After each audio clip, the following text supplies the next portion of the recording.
할렐루야. 기도하겠습니다. 거룩하신 하나님 감사합니다. 오늘도 귀한 시간 우리의 발걸음을 지켜주시고 또 오늘 주의 말씀 가운데 바로 서려 합니다. 하나님, 이 말씀이 우리의 삶을 지키시고 또 이 말씀이 우리를 거룩하게 하여 주옵소서. 오늘 주의 성령이 우리와 함께하여 주시고 피차 은혜되는 시간 되어지기를 간절히 바라오며 우리를 구원하신 예수님의 이름으로 기도드리옵나이다. 아멘.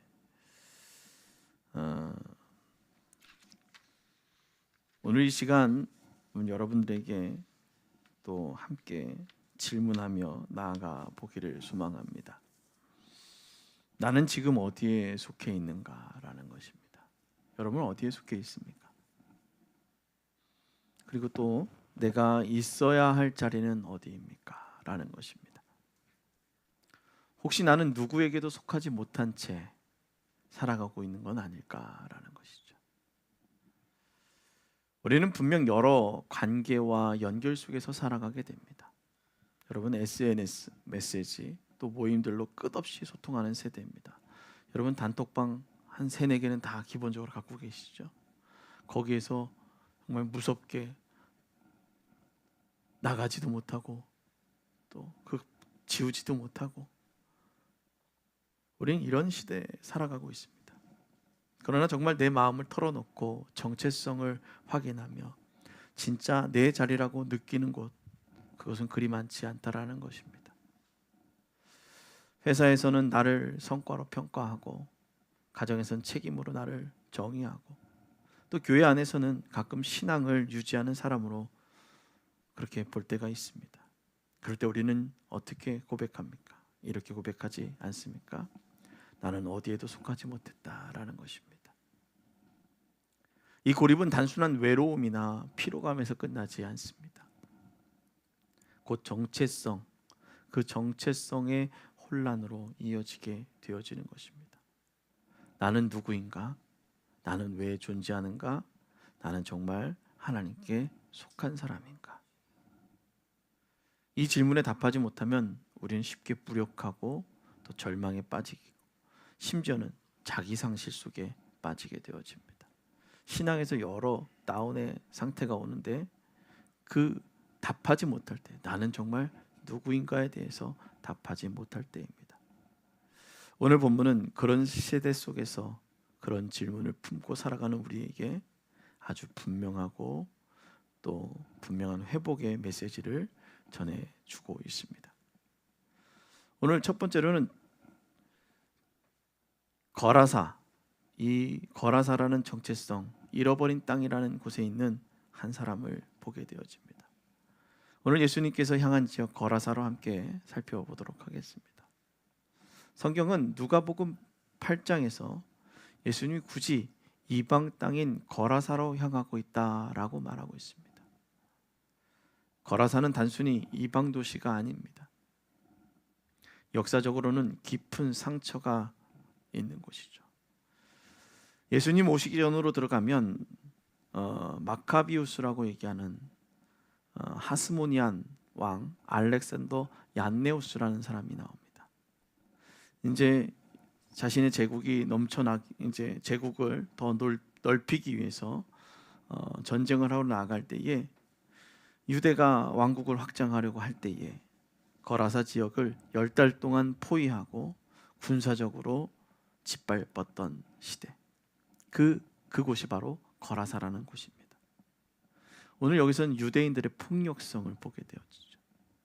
그 후에는 로마에게 정복당해서 네가볼리라고 불려지고 10개의 이방 도시 중 하나가 되어지게 되었습니다. 거라사라는 곳은 로마 신전이 세워지고 또 극장이 들어서고 군대가 주둔하게 되어집니다. 헬레니즘 문화 그리고 로마 가치가 일상에 스며들며 유대인들은 점점 신앙적 그리고 민족적 정체성이 흔들리게 되어지는 겁니다. 자, 잘 생각해 보십시오. 처음에는 누가 주둔했어요? 이스라엘 민족이 거기를 10달 동안 포위해서 함락했어요. 그래서 그 안에 이제 복음이 하나님이 증거되어졌죠. 그러다가 로마한테 정복되어졌어요. 그럼 여기는 점점점 뭔가 계속해서 혼재된 상황을 살게 되어지는 겁니다. 그것에 유대인들은 날마다 물었을 것입니다. 나는 누구인가? 그리고 또 나는 유대인인가 로마인인가? 그렇죠. 왜냐하면 유대인이긴 하지만 로마 사람들의 그 문화를 함께 향유하고 살기 때문입니다. 또 나는 하나님께 속한 사람인가 또 세상에 붙잡힌 사람인가 라는 고민을 하게 됩니다. 이제 정체성의 혼란과 고립 속에서 오늘 본문에 등장하는 한 귀신 들린 사람의 이야기가 있습니다. 오늘 성경은 이렇게 묘사합니다. 오늘 27절 말씀 한번 같이 읽어보도록 하겠습니다. 27절 말씀입니다. 시작. 그 도시 사람으로서 귀신 들린 자 하나가 예수를 만나니 그 사람은 오래 옷을 입지 아니하며 집에 거하지도 아니하고 무덤의 사이에 거하는지라. 아멘.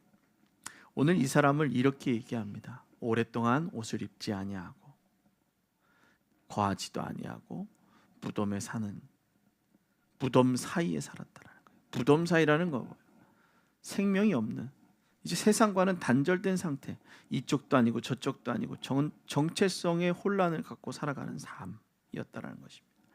그런 인간다움, 공동체도 삶의 자리도 잃은 사람이다라는 것입니다. 오늘 그래서 예수님께서 그에게 묻는 거예요. 내 이름이 무엇이냐? 오늘 여러분들에게 예수님께 물어보고 있어요. 내 이름이 뭐니? 오늘 그런데 이 사람은 이렇게 얘기합니다. 군대라. 이는 많은 귀신이 들렸다라는 얘기를 하고 있는 거예요. 그는 더 이상 자기 이름을 기억하지 못합니다. 자기의 상처가 자신의 이름이 되어졌어요. 사람들을 만나면 이런 얘기합니다. 제가요 이런 일이 있었고요, 저런 일이 있었고요, 이렇게 살았습니다. 그래서 네 이름이 뭔데? 아니 그러니까요, 저는요. 무엇을 얘기합니까? 삶의 흔적에 있는 고난, 상처들, 아픔들, 고통, 그것이 정체성을 대체한 상태가 되어졌다는 거예요. 내가 누구인지, 내 이름이 무엇인지 말할 수 없는 상태가 되어져 있다는 것입니다.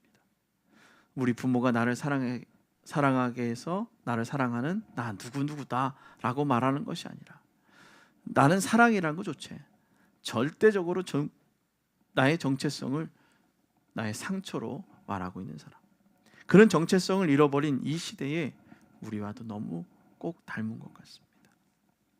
그러나 예수님은 그를 버려두지 않았습니다.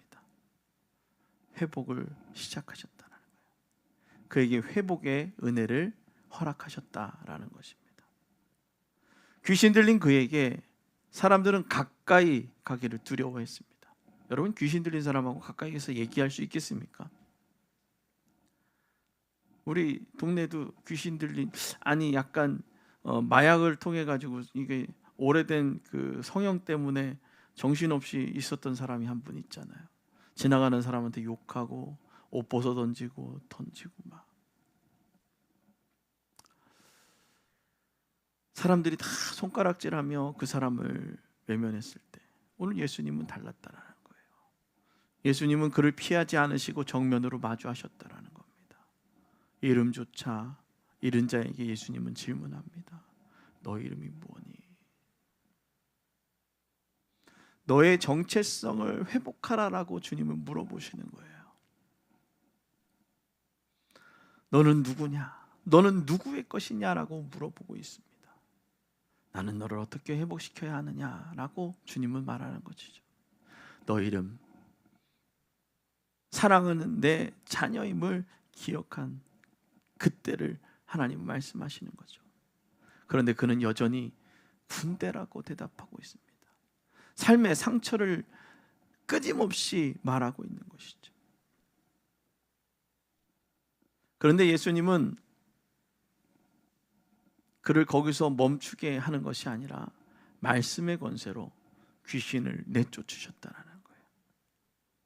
야야 고만해가 아니라, 그래 관도가 아니라 하나님의 말씀으로 예수님은 그를 괴롭히던 삶의 그 모든 정체성들, 그들의 상처를 다 한 번에 녹여버렸다라는 것이죠. 그래서 그의 삶의 전체를 하나님은 다시 세우셨다라는 것입니다. 회복의 시작은 하나님의 말씀으로 시작됩니다. 따라합니다. 회복의 시작은 하나님의 말씀으로 시작된다. 아멘. 하나님의 말씀으로 시작되어지는 회복입니다. 아무리 수많은 프로그램이 있지만 그 안에 하나님의 말씀이 없다면 회복되어지지 않는다라는 것입니다. 오늘 이 장면을 보면 구약의 엘리야가 떠오르게 됩니다. 갈멜산에서 승리한 엘리야, 이세벨을 위협을 받고 광야로 도망쳐 절망에 빠져 있는, 분명히 이겼잖아요, 하나님의 이름으로. 그런데 그가 이렇게 고백했어요. 여호와여, 이제 내 생명을 거두소서. 두려운 겁니다. 삶이 계속해서 절망인 것 같은 거예요. 그래서 그가 사명도 잃고 내가 어떻게 살아야 될까? 아직 살 날이 더 많은 것 같은데 어떻게 살아가야 할까? 두려워한 것입니다. 자신에 대한 믿음도 잃어버린 채 그는 무너졌습니다. 그러나 하나님은 그에게 책망 대신 은혜로 다가오십니다. 떡과 물을 준비하시고 조용히 말씀하십니다. 일어나 내 길을 돌이켜 다시 가라. 따라합니다. 일어나 먹으라. 내 길을 돌이켜 다시 가라. 아멘. 오늘 주님은 그렇게 말씀하셨죠. 하나님은 엘리야도 거라사 사람도 다시 사명의 자리로 회복시켜 주십니다. 따라합니다. 다시 사명의 자리로 회복시키십니다. 아멘. 여러분 한 사람 한 사람을 사명의 자리로 회복시켜 주실 줄로 믿습니다. 오늘 그래서 그들의 필요를 채우시고 사명의 자리로 이끌어 주십니다. 필요를 채우셨어요. 회복의 증거. 그것이 무엇이냐? 예수님의 발치에 앉은 그 사람의 모습이에요. 예수님께서는 귀신을 내쫓으신 후 그 사람은 완전히 새로운 존재로 등장하게 됩니다. 정말 짜잔 하고 나타나는 거죠. 귀신이 나간 사람이 옷을 입고 정신이 온전하여 예수님의 발치에 앉는 것을 보고 사람들은 어떻게 했습니까? 박수 쳤어요. 우와, 사람이 났어요. 이렇게 했어요. 어떻게 했어요? 두려운 거예요. 여기에는 회복의 세 가지 중요한 사건이 나타나게 됩니다. 첫 번째, 따라합니다. 옷을 입었다. 아멘. 옷을 입었다라는 거예요. 우리가 사회생활하면서 옷 벗고 사회생활 하시는 분들 봤어요? 가서 남루한 옷을 입고선 가서 사회생활 되겠습니까? 막 찢어지고 정말. 그는 다시 사회 속으로 들어올 수 있는 사람이 되었다라는 거예요. 수치와 관계가 회복되어졌다는 거예요. 사람들의 손가락질, 또 사람들이 말하는 그 모든 것들을 이겨낼 수 있는 그런 사람으로 변화되어졌다라는 것입니다. 두 번째 사건은 뭐냐? 정신이 온전해졌다라는 것입니다. 따라합니다. 정신이 온전해졌다. 그것은 뭐냐? 내면의 상처와 분열에서 벗어난다라는 거예요. 정신병의 얘기를 하면은 이 안에 분열 현상이 있는 사람들이 있다는 거예요. 자신의 인격체를 여러 가지로 갖다 놓고선 이게 정신없이 왔다 갔다 하는 사람들이 있다는 거죠. 그런데 그것이 왜 그렇게 되느냐? 상처로 인해서, 그 내면을 갖고 있는 그 상처로 인해서 되어진다라는 거예요. 근데 그 상처를 치유하시는 분이 누구예요? 하나님이다라는 거죠. 예수 그리스도의 보혈만이, 하나님의 말씀만이 그 상처를 회복시킬 수 있다라는 것입니다. 그래서 자기의 삶을 온전히 바라볼 수 있는 이가 되어졌다는 거예요. 나를 온전히 직면하고 그것이 나의 상처고 나의 어떠한 것이 아니라 하나님이 그것을 다 해결해 주셨으니, 하나님이 해결해 주셨으니 새로워지게 되어진다는 것입니다. 따라합니다. 하나님이 해결하시면 다 된다. 옆에 있는 분하고 하나님이 해결하시면 다 된대요. 아멘. 제가 그런 얘기합니다. 주차장을 내려가더라도 항상 그런 얘기를 하고요. 내 자리는 다 있어. 신기하게 내 자리는 다 있더라고요. 어딜 대도 대기하더라고요. 우리는 그런 믿음의 선포가 있어야 될 줄로 믿습니다. 이것은 맹신이 아니고요, 믿음의 선포인 거예요. 우리의 가는 길에, 나의 가는 길에 주가 함께 하시니 두려울 게 없다라는 것이죠. 세 번째로는 어떤 현상이 일어나냐? 예수의 발치에 앉음이다라는 겁니다. 따라합니다. 예수의 발치에 앉았다. 얼마나 다정한 사이예요. 그 발 아래 앉아서 이렇게 바라보고 있는 사랑스러운 모습의 상태, 관계가 회복되어진 거죠. 이것은 영적으로 예수님의 제자가 되었다라는 것입니다. 따라합니다. 영적으로 예수님의 제자가 되어야 한다. 아멘. 그것은 바로 관계가 회복되어지는 거예요. 늘 얘기하는 거죠. 저 이런 일이 있었고요. 정말 이런 일이 있었어요. 그래서 어떻게 해야 될까요? 그래서 관계가 회복되어지는 거예요. 그냥 말하지 않으면 다 알아요? 전 그 초코파이 성전에 있는 그 노래가 너무 싫어요. 말하지 않아도 내가 어떻게 알아? 그쵸? 말하지 않으면 몰라요. 배고프면 배고프다고 말해야죠. 어린아이가 얼마나 좋아요. 배고프면 배고프다 그러잖아요. 저희 아들이 그러는 거예요. 어제도 배고파 죽겠다는 거예요. 삼촌하고 나가가지고선 맛있는 돈가스를 먹고 왔는데 그건 점심이고 저녁을 또 먹어야겠다는 거예요. 배고프니까 밥 달라는 거예요. 근데 우리 어른들은 뭐라 그래요? 배고파도 이 사람한테 민폐가 될까 봐 말 못하고 밥 달라는 말 한마디 못하고. 제가 어렸을 때 보면 그런 분들 계셨어요. 저희 할머니가 칼국수를 되게 맛있게 하셨어요. 장칼국수를 막 이렇게 끓여 놓으면은 그 앞집에 사시는 분이 괜히 냄새 맡고 쿵쿵 와서 아우 맛있는 거 하셨나 봐요. 네, 칼국수 했어요.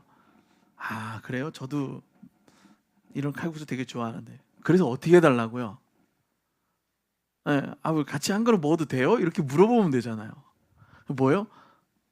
네, 존심 상하는 거예요. 그냥 그렇게 말하지 않아도 좀 달라 그러면 어떻게. 항상 그렇게 오는 거예요. 어린 나이에도 그런 걸 여러 번 보니까요, 되게 미운 거예요. 사랑하는 성도 여러분, 관계가 회복되어지는 거예요. 서스름 없이 말할 수 있는 관계가 되어져야 돼요. 이게 이렇게 좀 불편해요. 이런 일이 있었어요. 그래서 얘기를 하면 그랬어요? 그럼 어떻게 돼요? 서로가 이제 소통이 되어지는 거죠. 이거는 하나님과의 관계만도 아니고 우리 가정과 안에서도 필요한 겁니다. 그래서 하나님 나라의 백성으로서 정체성과 소속을 회복하는 거예요. 가정의 정체성은 뭐예요? 우리 가정의 정체성은 서로 위로하고 함께하고 돕고 살아가는 거죠.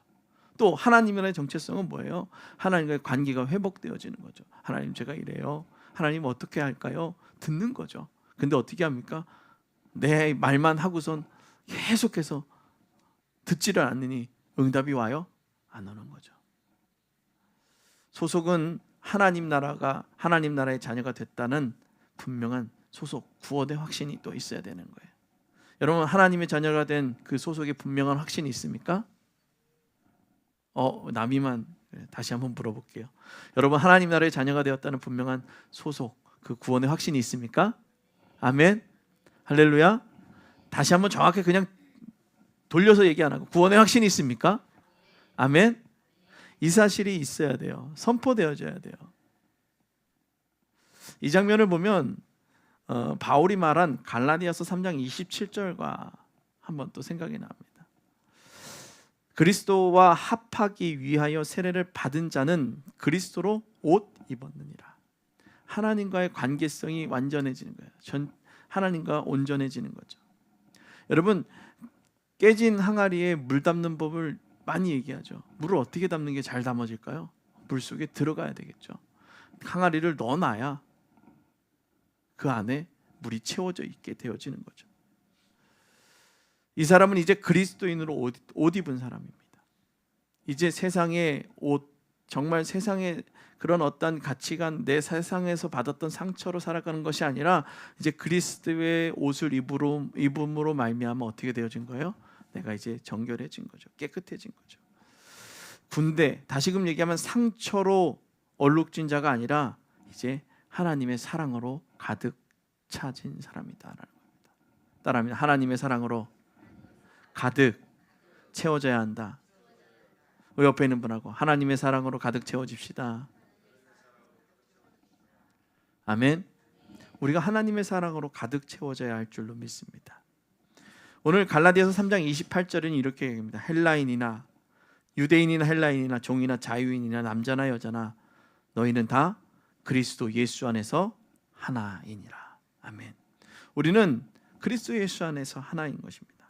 복음이 이처럼 모든 차별을 무너뜨리고 정체성을 회복시킵니다. 누구 안에서? 예수 안에 하나이다라는 겁니다.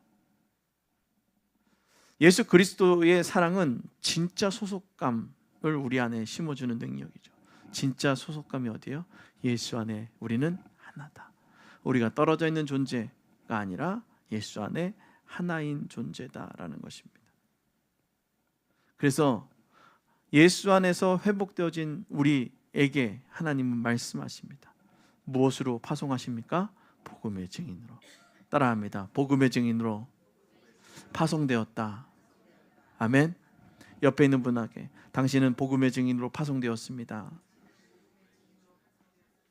아멘. 오늘 우리 황희진 성도가 그렇게 얘기했잖아요. 세상의 영향력을 그리스도인의 삶으로 살아갈 수 있게끔 해달라고.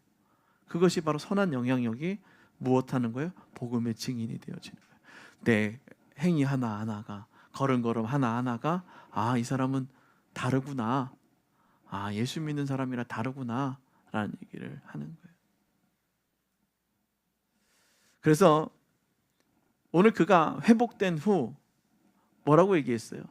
예수님 따라가고 싶어요. 정말 이 사람들하고 살아가니 속상하잖아요. 나를 쇠사슬로 채워놓고 정말 막 나의 그 폭력성을 다 봤던 사람, 그 사람들하고 같이 살아가는 게 편할까요? 불편할 거예요. 그런데 이 사람이 예수 믿고 달라졌다라는 사실을 오늘 주님은 말하라고 말하시는 거예요. 그동안 무덤에 갇혀있던 삶을 벗어나 이제 주님과 함께 살고 싶었던 하지만 예수님은 뜻밖의 명령을 말씀하시죠. 우리 39절 말씀 함께 읽도록 하겠습니다. 시작.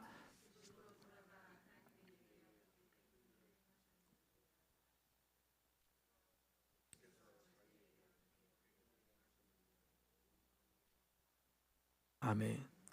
우리 그리스도인들의 입술에서 나가야 될 것이 바로 뭐냐? 하나님이 내게 어떻게 큰 일을 행하셨는지를 말하는 거예요. 아멘. 그러면 알 수 있어야죠. 고백해야죠. 혼자만 알고 있으라는 것이 아니다라는 것입니다. 삶의 현장인 가정에서 복음을 전하는 사람이 되라는 것입니다. 삶의 현장인 내 일터에서 복음이 전하는 사람이 되라는 것입니다. 삶의 많은 사람들과의 관계 속에서 복음을 전하는 사람이 되라는 것이죠.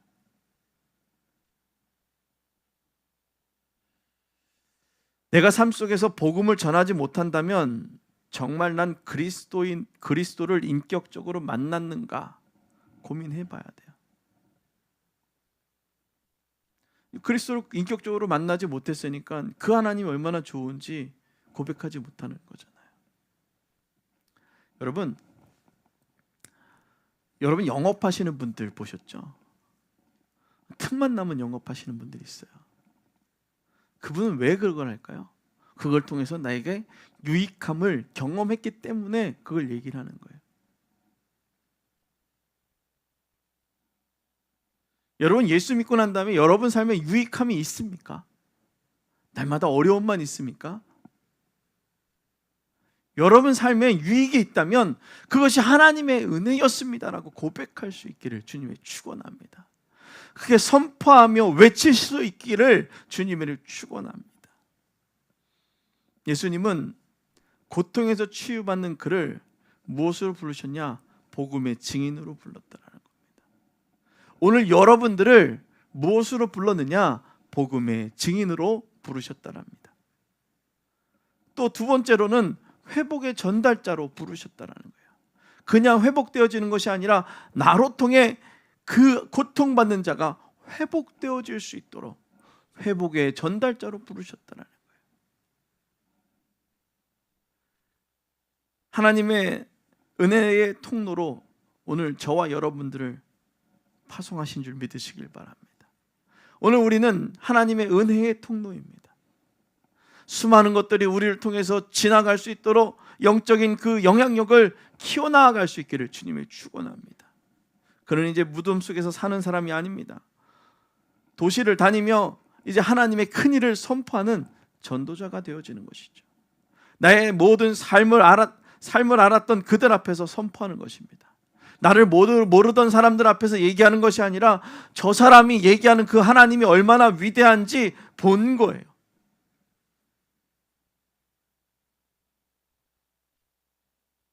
그러니까 선포하는 거죠.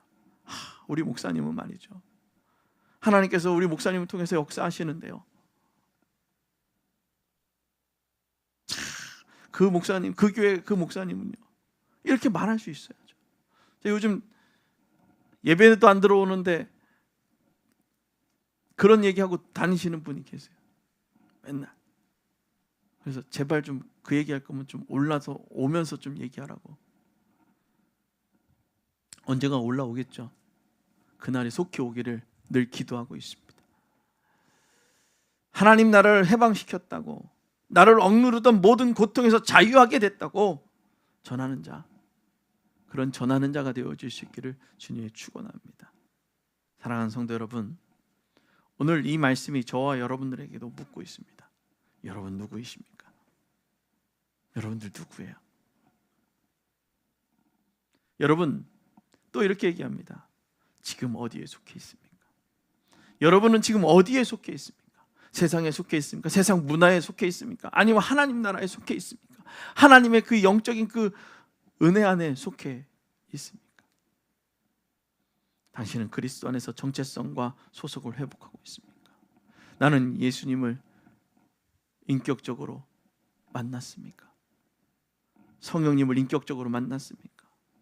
예수 그리스도의 사랑을 내 마음에 인격적으로 체험하셨습니까? 오늘도 고립된 자에게 소속감을 주십니다. 내가 혼자인 것처럼 외로워한 그들에게 손을 내밀어 주죠. 저는 오늘 대표기도 들으면서 제 설교 내용을 함축해 놓은 줄 알았어요.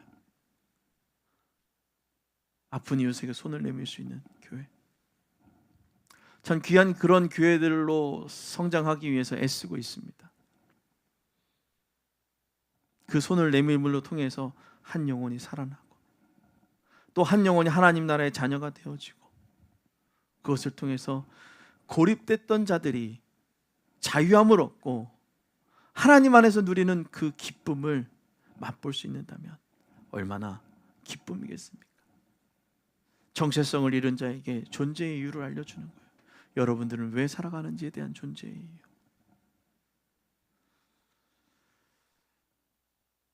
회복된 자에게는 이제 한 가지 사명을 주셨습니다. 전할 사명을 주셨죠. 잊지 마십시오. 복음을 전할 사명을 주셨습니다. 상처로 얼룩진 우리의 삶을 회복시켜 이제 하나님의 자녀로 소속된 것을 믿으시길 주님이 축원합니다. 아멘. 여러분의 자녀의, 여러분들의 소속은 따라합니다. 나의 소속은 하나님의 자녀입니다. 아멘. 나의 소속은 하나님의 자녀가 되어졌어요. 옆에 있는 분하고, 당신의 소속은 하나님의 자녀랍니다. 아멘. 이것을 믿고 우리의 정체성과 존재의 이유를 믿으시길 주님이 축원합니다. 복음을 전하는 그 믿음의 전달자, 그 복음을 전할 수 있는 믿음의 전달자가 되어질 수 있기를 주님이 축원합니다. 주님이 우리를 아시고 우리의 모든 것들 가운데 함께 하시는 그 은혜를 잊지 않고 나아갈 수 있기를 주님이 축원합니다.